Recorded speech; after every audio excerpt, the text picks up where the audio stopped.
My name is Takara. My friends call me Mss Oregon, and I'm the founder of the National Cannabis Diversity Awareness Convention.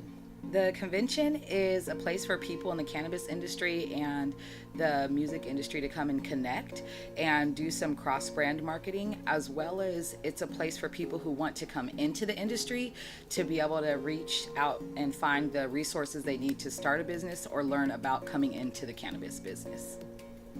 Yeah, definitely.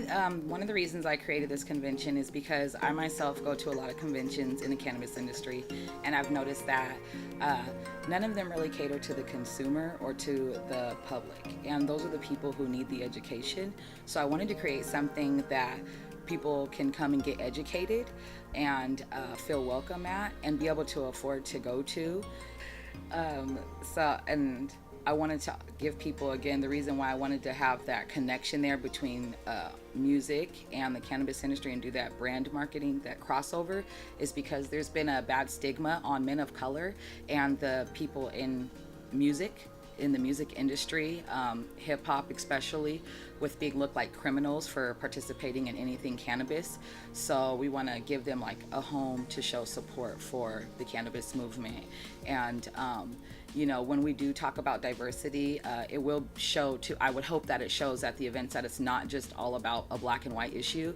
The diversity issue within the cannabis industry right now definitely stretches into the different genders, handicapped people. When you go to a dispensary or you go to these conventions, really looking around and noticing that there's not too many different types of cultures there, period. So not necessarily a race thing, but just the culture. So I really also, again, want there to be a feeling of welcoming to all the different diverse cultures that is in a community, and be able to make sure that that community, no matter what culture or background they are, they're able to reach the education and be brought into the industry. And yeah. So it's kind of funny because the convention's a mashup of showing social support for something and then also being a resource for people. I've had people ask me, is your conference a business to business conference or is it a business to consumer conference? And I would say it's definitely both. We want people to get inspired to create their own businesses within the industry and set an environment for them to be able to do that, as well as there's a lot of business people that intermingle at these conventions anyway, and so there will always be vendors that will cater to the business side of the industry as well.